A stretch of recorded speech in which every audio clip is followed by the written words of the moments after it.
This episode of Nuff Said is brought to you by Tweaked Audio. To get awesome headphones, go to tweakedaudio.com and use the coupon code Southgate to get 30% off, free shipping, and a lifetime warranty. Or you can get there through the link on our website, southgatemediagroup.com. Recording has started. Hello, cats and kittens, and welcome once again to the Connectivity, which is also super. That's right, Superconnectivity, with me, your host, Charlie, the Professor Esser. With me, as always, is the blue-eyed bomber from the Burg of Pits. It's Phil, Filmy, and Perich. I like that guy, Philip. He's fun. He's no Hey, he's no Mosmanzor, but he'll do in a pinch. You know what? Mosmanzor is a true and dear friend. He is my skinny rich friend. A scholar and a gentleman. As you know, he is grand and good, and with facial hair second only to mine. True. But amongst my clean-shaven friends, Philip, you rank right up there. Thank you, sir. No problem. Philip, I am always glad to have you. I actually do feel you are a good and true friend. I don't want to in any way minimize that. I always worry people don't know how much I care about them. But if I'm talking to you, I care about you. That's so, right. Philip, do we want to start off with something practical, like what comic books came out, or do you want to go into crazy philosophical theoreticals today? We'll start with the theoreticals. Okay, so let's break all this down.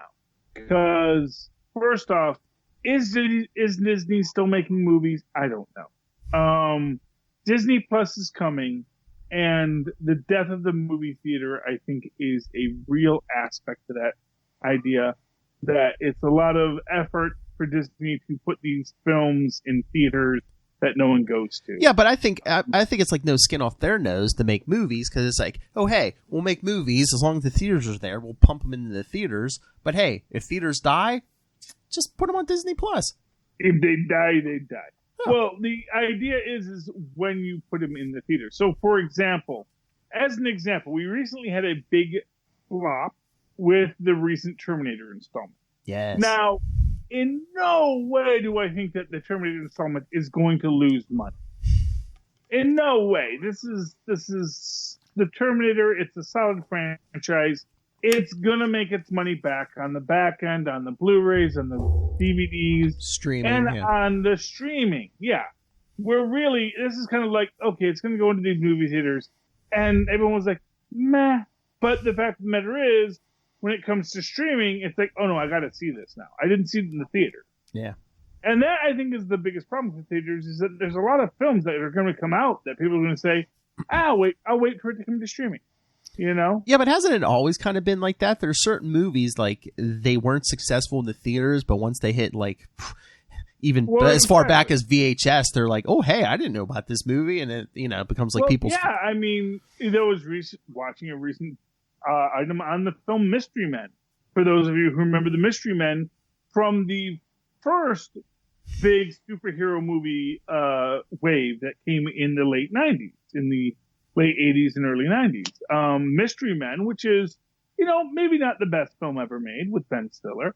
It's no Zoolander. I think we can all agree to that. But it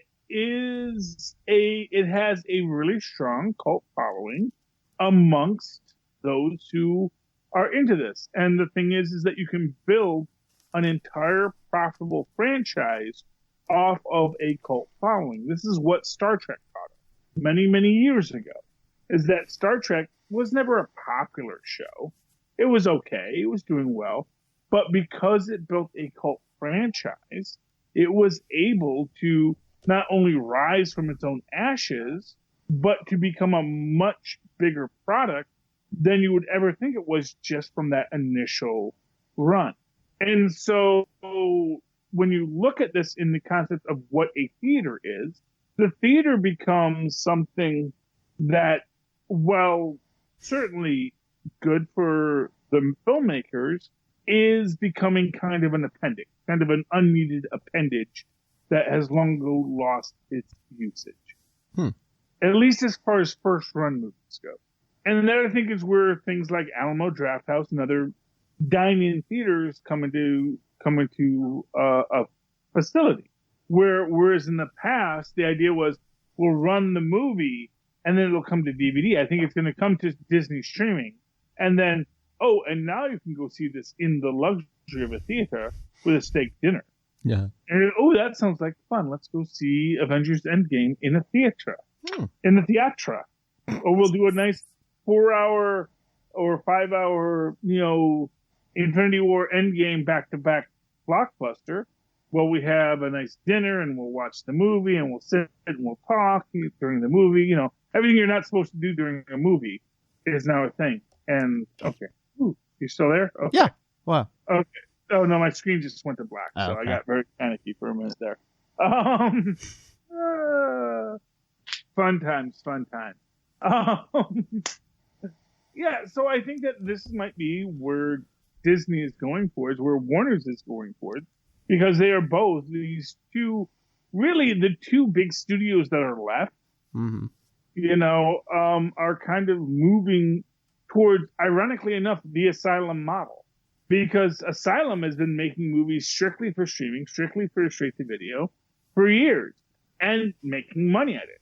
And I think maybe Disney and Warner are finally saying, why are we being chumps supporting this theater business when really people would rather watch movies in their homes with their friends and not have to go out and, pay $8 for a bucket of popcorn. Yeah. I mean, do you think that's a couple years off, though? Because, I mean, both, from the sounds of it, Disney and Warner are both still talking about movies for, the next 2-3 years. Oh, well, I mean, here's what I'll tell you, Philip. I'll get movies. Oh, yeah. I live in Market 1. People in California will get movies. They live in Market 2. Okay. Chicago will have movies probably up until, Market 13, which I think currently is Washington, D.C., might be Dallas. I don't know. You will have movie theaters still active and operational. And then what you will first, and let me differentiate. There will be first run theaters, and then there will be second run theaters, where you're going to have theaters that are showing films that aren't necessarily just come out. And you'll have, of course, dinner theaters that are a theater, but that have it as a secondary aspect to their story. Mm-hmm. So we're going out for a steak and a beer, but we're also going to watch, the entire Star Wars trilogy while we're doing so. Well, that's the thing. It's like, what are we really selling? Yeah. And to be fair, for a very long time, recently, movie theaters have been popcorn concessions. They have been selling popcorn. And the way that they got you to buy popcorn was to put a movie in that you could eat popcorn to. But their money was in the popcorn, not necessarily in the movie. So even if a movie lost money, it was no skin off the theater's nose because they made their money selling popcorn. And they've kind of just built on this model and expanded. It's like, well, what if we sold better food? Oh, yeah. What if we got a liquor license? Although, to be fair, first theater I ever worked at, the Quill had a liquor license.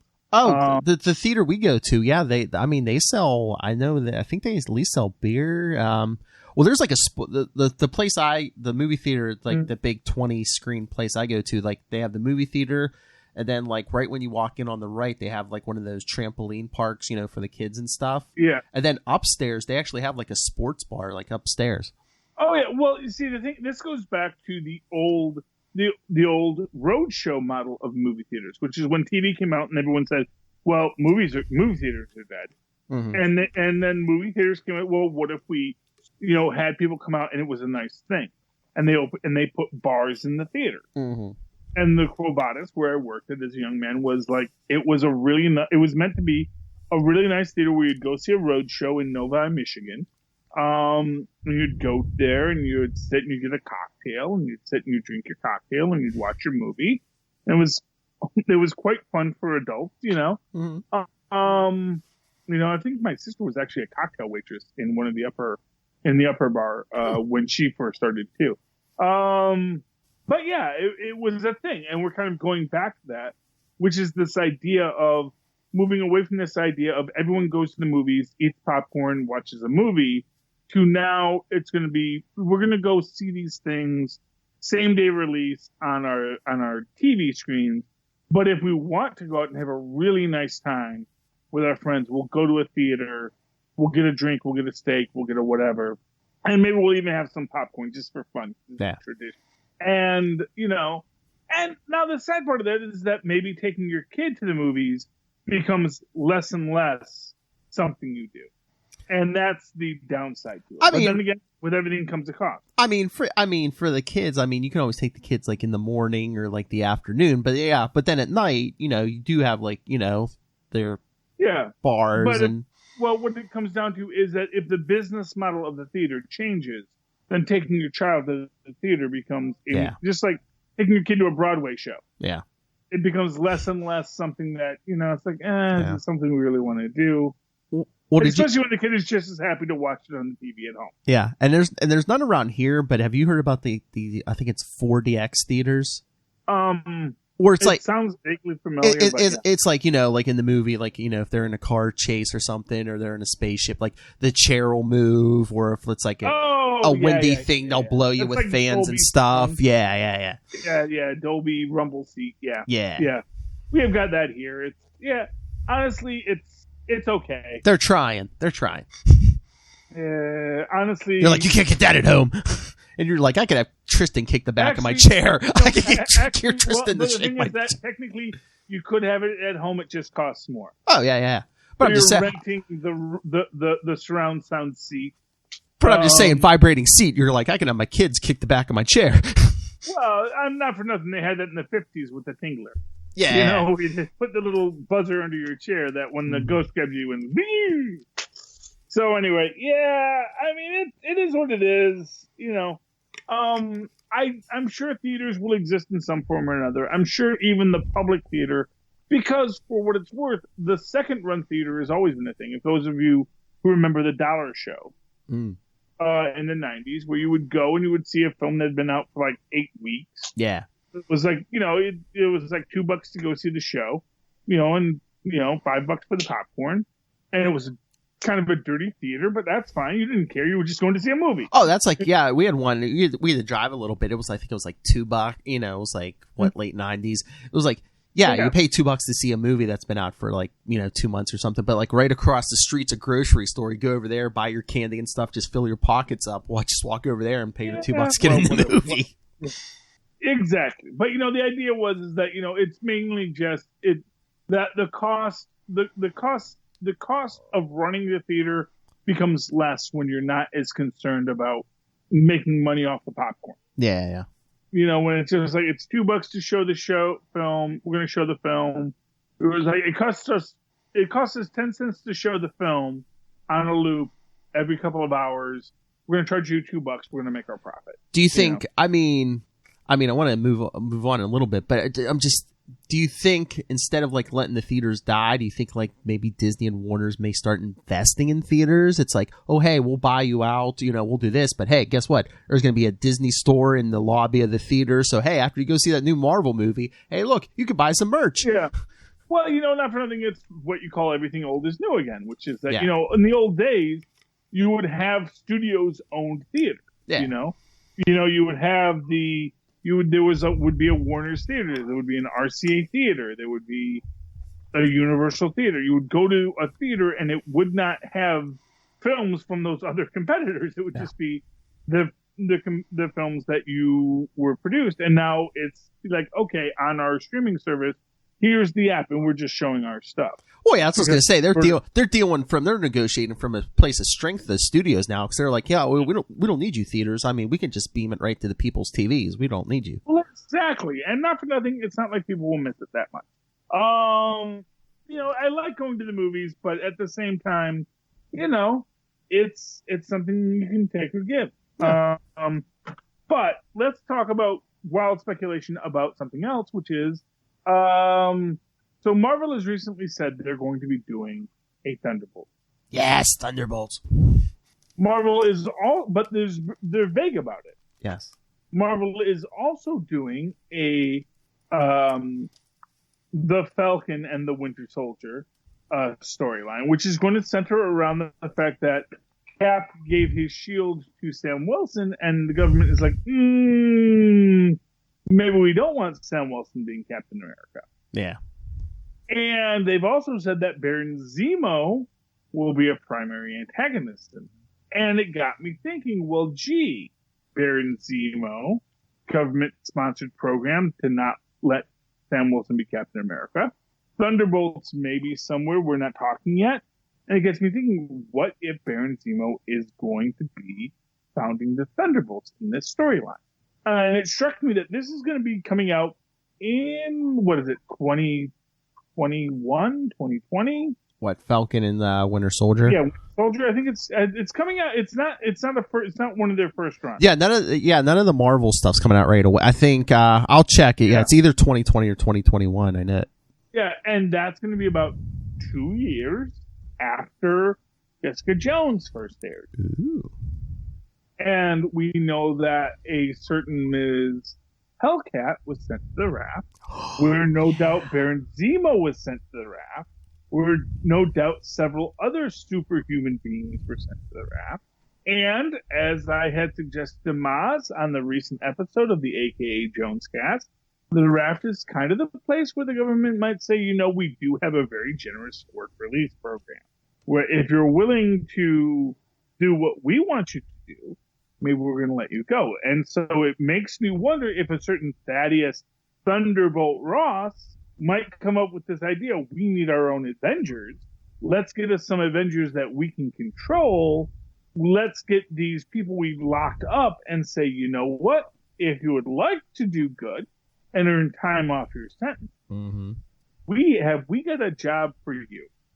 And of which a Baron Zemo, who certainly is evil, but at the same time kind of has his own nobility. A Patsy Walker, who has done bad things, but certainly has a moral code.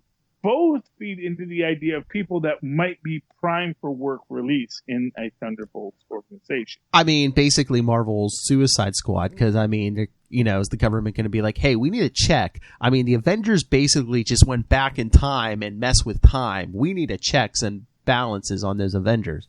Yeah, well, obviously we always did. Well, yeah. If there's one thing the original Avengers series taught us is that, someone's got to be in charge. They thought the Sokovia Accords were going to be enough. Now they're going to be like, no, piece of paper is not going to do it. Yeah, exactly. So I can absolutely see them investing in an organization of Thunderbolts. But but they didn't give a date. It just said Falcon and Winter Soldier 2020. So I'd say at the most we're probably a year out. So yeah. And again, like I said, I think Jessica Jones came out maybe early. I don't know when it came out, but yeah, it's a 2-year rule. But honestly, it would not surprise me if it does cross over, and they can do it even without Patsy. I would be sad if they don't bring back Patsy. Well, again, too, Thunderbolts doesn't have to start when Cap and or Falcon and Winter Soldier comes out. I mean, you build up Zemo, and then by the time you get to Thunderbolts, that whole Netflix thing is free and clear. Well, yeah, and that's the idea. So maybe that is your second theory. Yeah. So maybe the idea is, and for what it's worth, there's your idea. It's like, okay, so Zemo, of course, immediately busts out of prison because he's just that good. He's not a super soldier, but he's just born better, as the old Zemo storyline goes. And so they decide, you know what? You're not a superhuman, but we're going to treat you like one. And so now you're going to the raft because you keep on picking fights with superhumans. So we kind of have to deal with you in that sense. And so you think the government deals with Zemo and they know they're dealing with Zemo, or is it going to be like, oh, hello, fellow citizens, my name is Citizen V, I think the government knows Zemo is Zemo because they already have him. They already have him on the blocks. I mean, yeah. Well, here's what I'll tell you. Maybe. Oh, okay. So here is your ultimate version of this. Okay. So we have Falcon and Winter Soldier, and everyone knows, and maybe because we know John Walker's in it too. Mm-hmm. Although dang to donuts, the guy they got playing John Walker's looks freaking like D-Man. And I don't know if that's intentional or the guy just had a hippie beard when they did the PR shot. But it's like that. No one said, "Hey, shave that hippie beard, dude. You look like D-Man." I'm sure he will probably for the series. He's probably gonna be shaved. Yeah, he's probably gonna. But it's just like, it's one of these things that makes me go, "Wait a minute," because they did have him have a big old hippie beard, like Demolition Duffy has now. Oh my lord! The images are just popping in my head. Disney, all the money. Give me a U.S. agent for Citizen V fight.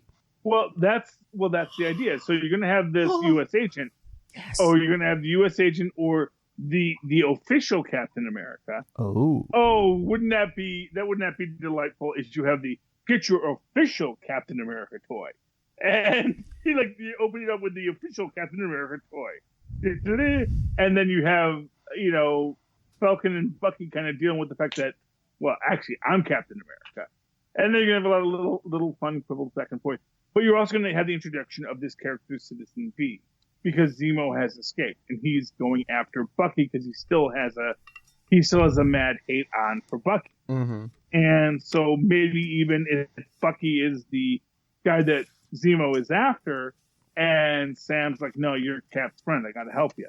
And that's that story. Even as Walker is trying to fight him, and then he comes up with this character of Citizen V, who he's presenting himself as, and then in the end, it's only at the end that he's revealed to be Zemo. And then, of course, the final scene is Thaddeus Ross saying, "Zemo, you've proven yourself to be quite the talented troublemaker. How would you like to make trouble for the government instead of against it?" And that's how you give your launch into your Thunderbolts. So that's one idea, Philip. Oh yeah. Oh, and I also saw something else, which you kind of figure this was going to happen, but I guess they said the Loki series is going to be connected somehow to the Doctor Strange movie. Oh yeah. Which you figure because he's an alternate timeline, right? So it's like multiverse. Duh. Well, he's an alternate timeline, and this is this interesting question. When you have a being that is existing in multiple points in space and time, do they exist only as one point in space and time?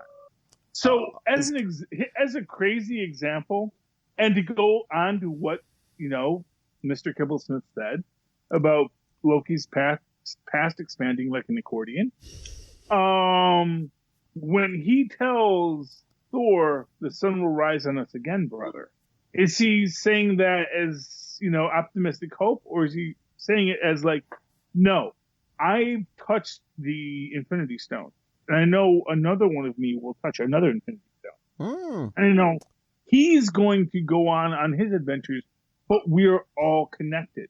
Because no matter how much we break apart in time and space, all of us come from a single atomic origin that we all connect to." Or did Loki shoot his consciousness into an alternate version of himself? Well, but it's his consciousness, so yeah. So maybe he has memories of multiple lives, like our current Loki. It's like, no, I'm aware that in other versions of myself, I've been other things, and for what it's worth, as Hercules says in the Incredible Hercules, you can't think of time in this linear fashion. Yeah. Because it's different for those of us who exist beyond it. For those of us who are existing beyond space and time, our sense of space and time aren't the same as yours. And that, I think, is where Loki and maybe if we ever get our Hercules, John Stamos for Hercules. Make it happen, Marvel. Let him grow a beard. That is your Hercules. So let him go to the gym. Let him grow a beard. That is your Hercules. Okay. Just throwing that out there. Uncle Hercules. Oh, like John Stamos wouldn't make an incredible Hercules. No, I know. Although, to be fair, they usually draw Hercules with brown hair in the comics. You can always dye it. Yeah, well, no, I think they should keep it black. Make it more authentically Grecian. But is he dyeing his hair black at this point though too? Well, that's an interesting idea. Vanity among Hercules vanity. Oh boy. Vanity among the immortals. What are you gonna do?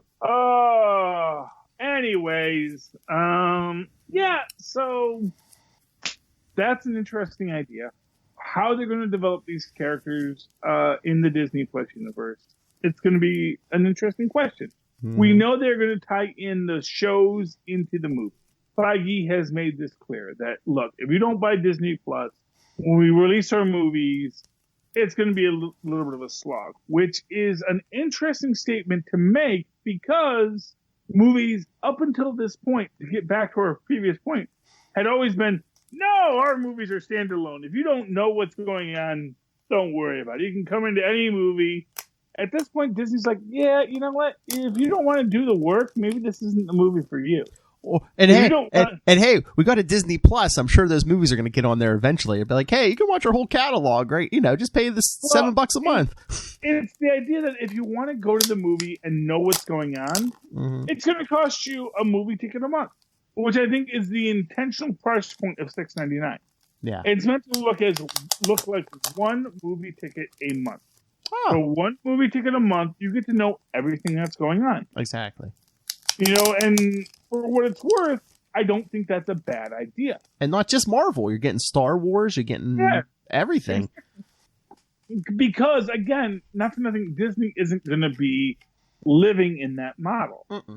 Everything is going to this new straight-to-video model.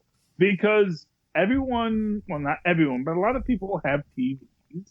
Or as I've always said, you know, a cell phone held 3 inches from your face is as big as any freaking widescreen movie. Or they have like those 3D things where you can put your phone in and it looks 3D, don't they? Oh, well, yeah. Well, absolutely. You can do a VR face. Yeah. Oh, why does my computer keep sleeping on that? Okay. But anyway, yeah, that's all that. Hey, Phil, you want to talk comics? Yeah. Before we go Let's talk some comics. Okay, so first off, real quick shout out. Last issue of Actual Roger. Yay, our alternate comic. I love alternate comics. Tristan agrees. Old newsprint feels better in your hand than modern newsprint. Fight me, love. All right, everyone. You know, all you millennials, us Gen Xers, and the Zennials, we know that experience is tactile. You millennials and your slick paper and your digital. Digital's for video games, not for reading books. I'm just saying that. That's right. You know, you're going to simulate the brain on decoding letters to be words and pictures to be scenes. You need paper. That's so, right. Yeah. So, but that was good. Long story short, Clay proves himself to be a really good superhero. Actual Roger shows that he is very capable. Dr. Spectre, our evil mastermind, gets his comeuppance. So that's good. Double issue number 5. I really enjoyed it. I'm hoping they do come out with more Actual Roger because I liked this one. I liked how it ended. It ends on kind of not a cliffhanger, but sort of a readjustment of the status quo where now both Actual Roger and his parents have to live with Magnanimo. And Magnanimo is kind of the put-upon guy who's he's the Superman of that world. Although you find out that actually his whole shtick is that he just, because he was monkeying with the Hadron Collider and had it blow up on him, that now basically everything works opposite to him. So like gravity repels him and he's not actually flying, he's just falling up. So, which is, boy, if there's a symbol of white privilege, I don't know what there is. I just keep falling up. So that's Magnanimo. Let's do Savage Avengers. Yes. Oh, I love the Savage Avengers. Just as much Conan as you can jam into a book as possible. Because it kind of feels like now it's just like, okay, everybody else is doing stuff, and then here's what Conan's doing.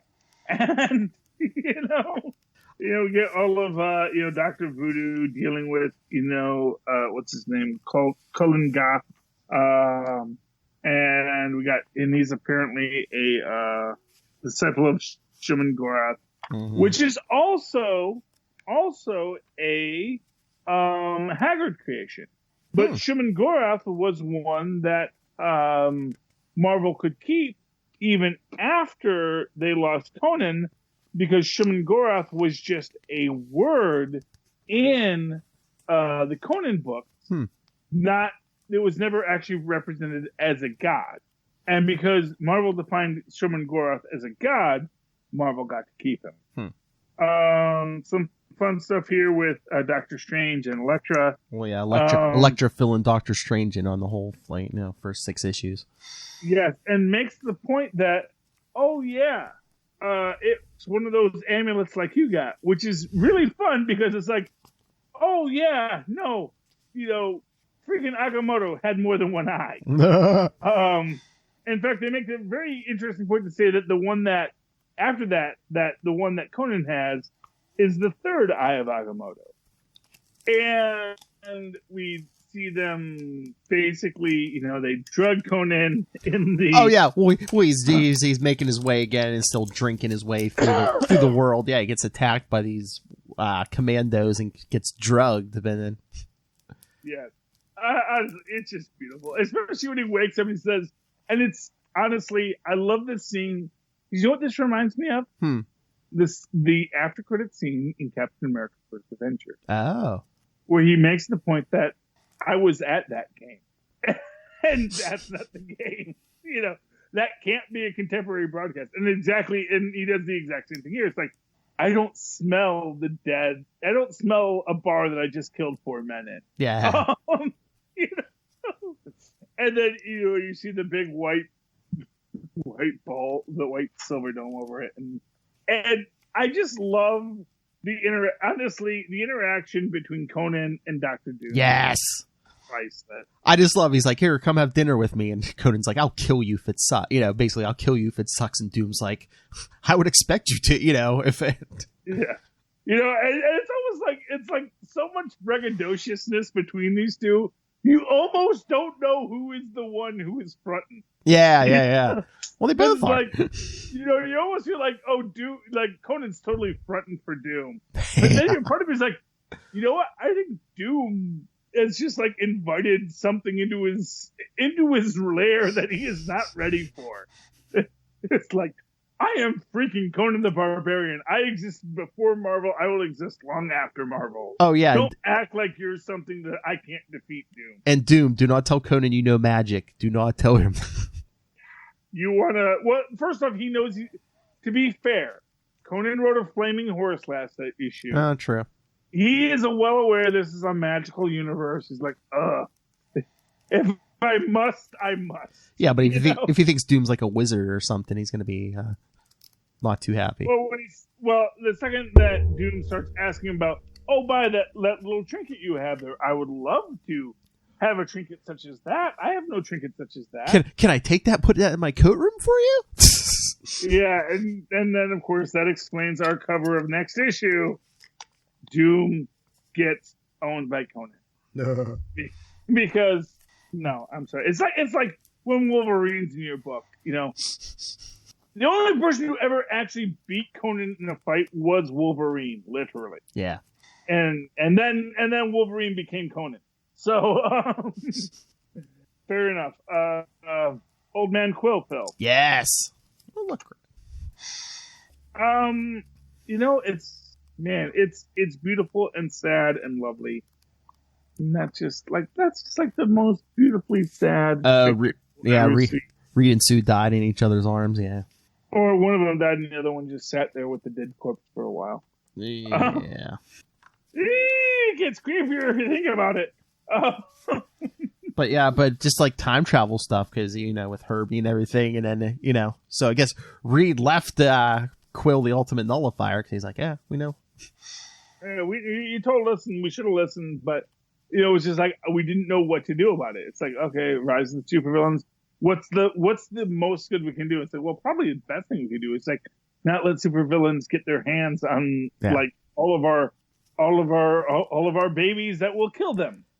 And a time sled. We haven't seen a time sled since what, early 90s?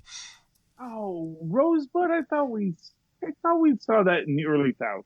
Oh, maybe, but I just remember it from the that whole that whole future thing, and when Sharon Ventura was with them, and I think Thor and Iron Man went with them. I think they brought Rose. The first time they did it might have been. It was late 90s. It was definitely late 90s. No. This is before Ben Grimm became the Thing again. He was still human, and Sharon Ventura was the Thing. I don't know. Well, they brought it back again. So yeah. I'm certain they brought it back because there was a whole issue with them seeing the multiple versions of themselves moving through time. And then as they got to the point that all the other alternate versions faded away. Yeah, that was. But anyway. Yeah, but yeah, that makes sense that they did it at least twice because this was Rosebud 3 in this issue. Oh, well, that makes sense. Yeah, what, buddy? I made a whoopsie. What? I was trying to fix it on my own by accident. But... Oh, I told you should let me do it. Okay. Don't worry, I'll wash it out. Well, no, it won't wash out. You're going to have to actually rip your fingers apart. Tristan borrowed the super glue to try and fix something for himself, and he glued his fingers together. Now his fingers are like this forever. Now he has... Forever, it's super glue. You can't break that stuff. Be okay, kid. No, just rip it apart. You're just going to feel a little pain. Okay. But I love the use of the ultimate nullifier on, the Gladiator? Yes. Yeah, you will have to wash your fingers eventually. Yeah, don't use super glue without parental supervision. I think it says that on the label somewhere. Remember that, kids. Yeah, do not use super glue without parental supervision. And this is what I thought was just totally stupid in this issue. I mean, among the many things that are totally stupid in this issue, but I love it for the most part. Doom crushing the ultimate nullifier. But again, is that Doom? Is that really Doom? Well, it doesn't matter who it is, but the idea that you could crush the ultimate nullifier. Oh, true. Yeah. It's the ultimate freaking nullifier. You really think some robot hand is going to crush it? And no, I don't. I mean, it might be Doom 8.0, it's like, I don't know. There was some what if I once read where what if Ultron took over the universe what if the Vision took over the universe? Yes. And in it, like the Mad Thinker bred himself into like a baboon body for reasons. Yeah, and it was like when some general put his brain in the Ultimate Humanite. It was just like, okay, yeah, sure, whatever. But just the idea that Doom could crush the ultimate nullifier in his hand, it just doesn't make sense. They just wanted that cliffhanger. It's like, what did you do? Galactus is coming. Now we can't stop him. Yeah, and yet next issue, the conclusion. We're holding him up with the 6-gun. Yep, I think that's the final issue. I'm pretty sure. Yeah. Well, maybe he's like it, and it's like, you exist through my vision of you, and I envision this to be something that can kill you. Oh yeah. There we go. Yeah. I don't know why they can't just do that. Like, can't just imagine the Ninja Turtles and let the Ninja Turtles beat up Pennywise? Well, that's Pennywise. Yeah, well, obviously you theoretically could. Obviously. I don't know. I've never actually read either the book or seen the movie. So Tristan knows all this stuff more than me. Anyway, Oh, I know you had. I know you had to have enjoyed Immortal Hulk 26. Enjoyed? Well, I mean, we got some Amadeus Cho. Still, you're frozen. Can you see me? Can you hear me? Okay, now I can hear you. Okay. Yeah. First off, as it was better than last issue. No, I mean it's good. It's good, but I think like Braun making the point, like, gee, the two most heroic Hulks are not available right now. Sitting That's this one interesting. out. Yeah, that's interesting, Banner. Like, no, it's like because this other Hulk, it's like we're using the royal we now. Basically, I like Braun calling Banner out on all of his pretentiousness. Mm-hmm. I mean, I just took that as maybe maybe that's not really Banner. Maybe that's just like the Devil Hulk controlling Banner. Because I mean, as we've seen with Joe Fixit, the body doesn't always have to match the personality. And what I'll tell you, Phil, is once again, there are I know they're all Banner. I know. They're all Banner. I know. And that's what Ron is saying here. They're not other people. There's not this Hulk and that Hulk. And in fact, they even mention it when they're talking about Hulk syndrome. Yeah. Which is that, Banner already had dissociative identity syndrome.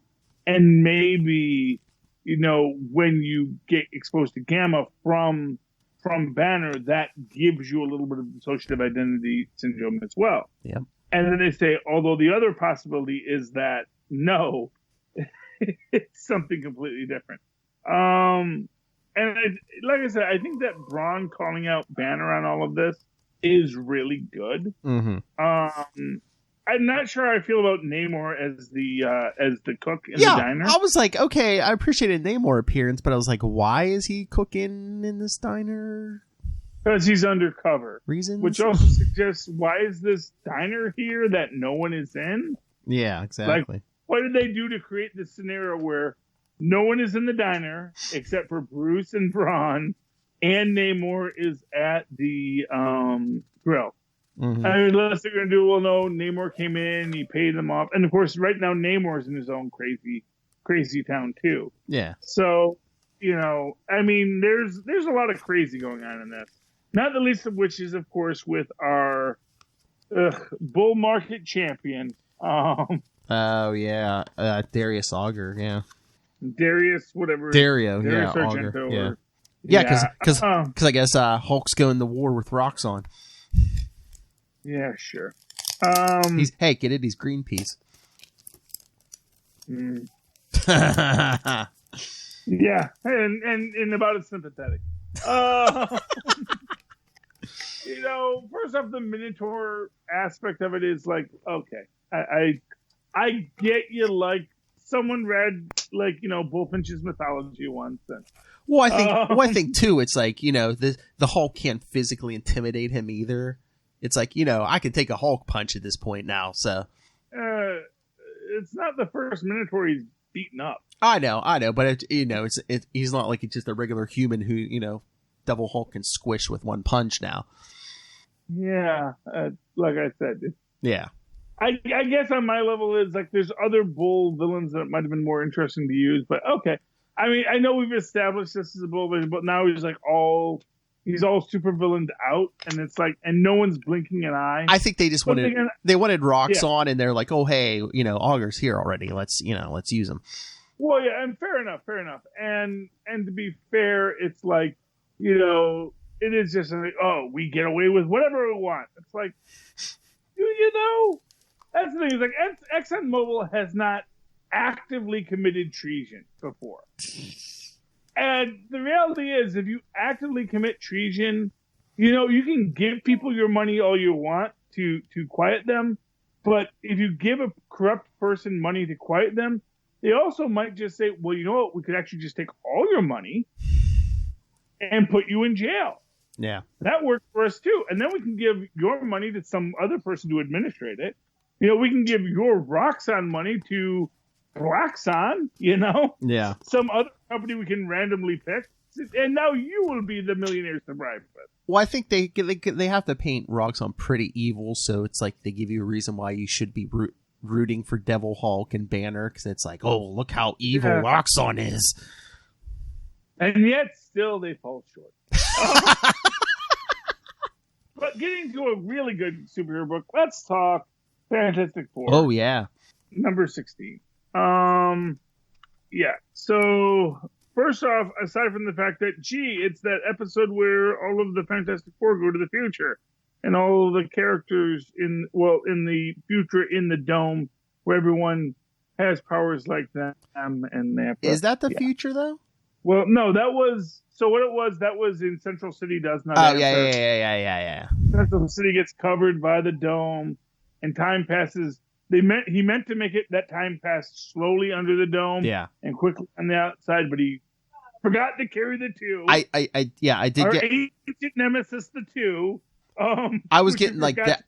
I was getting those vibes combined with some Inhumans vibes, Hidden City, Yeah, well, there's a whole hidden planet, and it's like xenophobic paranoia. Mm-hmm. It's like, oh, you gain power, so now we must have powers. It's like, dude. Yeah, it just the story just seems like a mismatch. Like slots like trying to mash up. Hey, what's some of the stuff that made Fantastic Four popular back in the day? Let's use this. Let's throw some of this in. Let's do this. Well, I like, Ben Grimm with his freaking broken arm. Oh, yeah. I think it's like the most beautiful thing about it. It's like, I still have a broken arm when I beat the heck out of the Hulk. Hulk died. Just to give you an interesting point about that, when he punches the Hulk and shatters his own arm, the Hulk actually died. Mm-hmm. Because he died, sun came up, he turned back to Banner, came back alive as Banner, then walked away. That's what happened in that scene. He didn't just knock out the Hulk for 5 seconds. Well, that's what he freaking shattered the Hulk's neck. Well, that's what Ben was telling that leader of those monsters. He says, "I'm not afraid of you." He's like, "I just put down the biggest, toughest thing on my planet, so I'm not afraid." Exactly. And but again, it's like, all the reject monsters goes to the monsters land.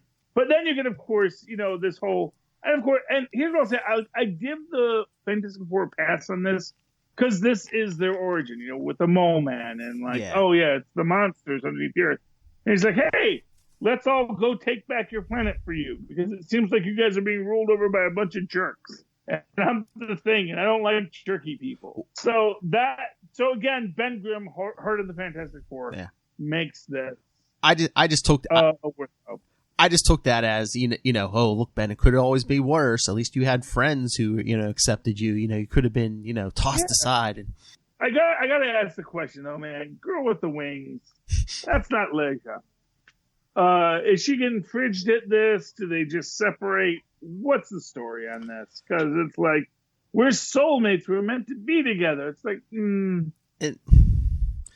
really? It will eventually. It won't work, and it's going to be hit. Maybe they won't get him back with Elijah. Maybe it'll be like, if I've looked for love all over the universe and can't find it, but it keeps coming back to Elijah. Well, yeah, but I guess I don't want this character introduced just to be murdered. Oh yeah, no. And for what it's, although I really feel they're rushing towards that, because it does seem like there is a lot of, because you have her ex who's like, who is definitely seems like an abusive ex, like, if I can't have you, no one will kind of guy. Yeah. And then you have the reality of just the idea that, perfectly matched soulmates. That doesn't sound like a thing that exists. They just touched on that in The Good Place, where Chidi and the other girl, and I'm forgetting her name, but the neuroscientist on it where Chidi's like, we're soulmates, and she's like, that's not a thing, dude. Which is actually, in that case, ironically true because Chidi's actually shell-strapped soulmate, yay! But anyway.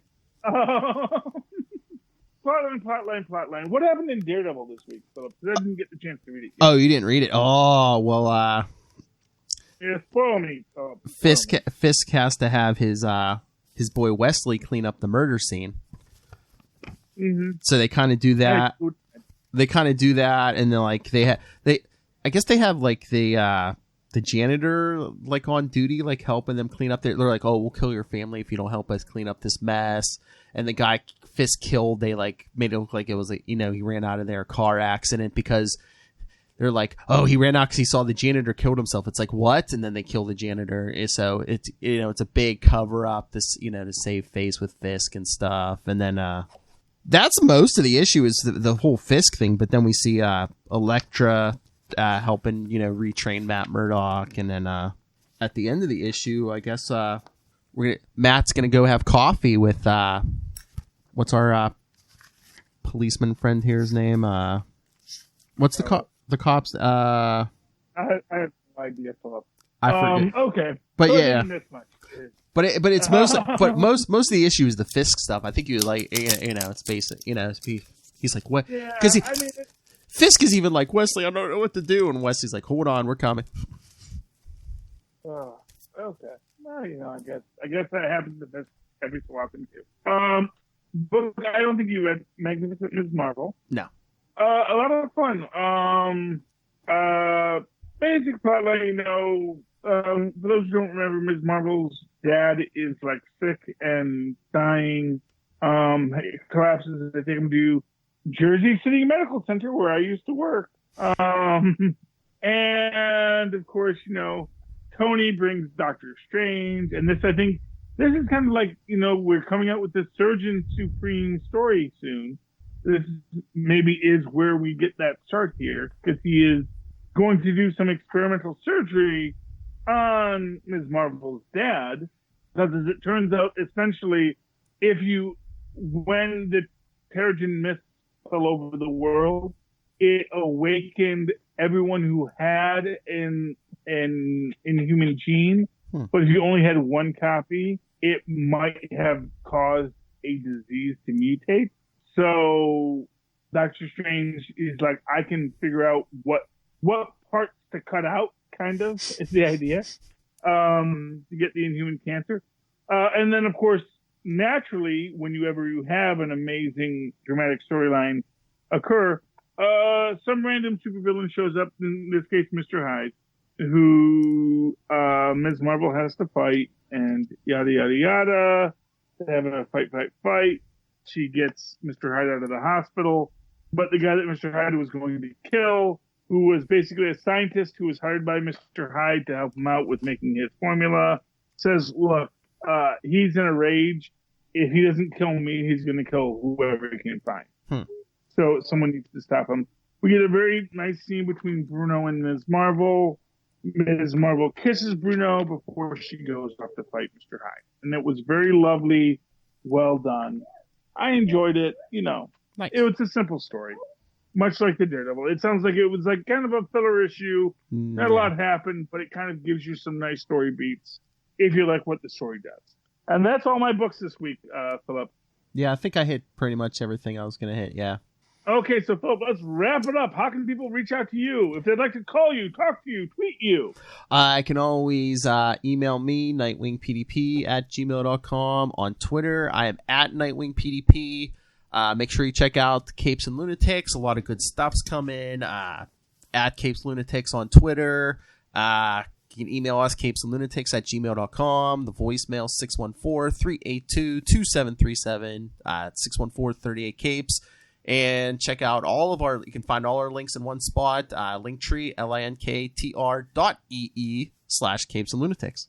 And of course, you can always write to me in that old-fashioned email way, as Phil tried to do last night. Or tonight. Tonight, but I don't know when these things drop. Oh, yeah. At superconnectivityblog@gmail.com. That's superconnectivityblog, all one word, at gmail.com. Of course, follow me on the Twitters as I live tweet whatever the heck I feel like whenever it's on. At Charlie Esser. That's CharlieEsser. Look for the 2 E's in the middle. For quality. Bing! And that has been Superconnectivity for one more week, ladies and gentlemen. Please do be a pal and Superconnect with us again next week. Good night! Good night, because he's falling asleep. And never. Long shows, not too. I know. I thought Lilith Hellfire wanted to get out early, man. She was fighting me nerds for like almost an hour and a half. She likes to fight the nerds. Oh, she does. It is her calling. Her mantra. It's her something, brother. Kristen wants to watch a Godzilla movie, so we're going to do that now.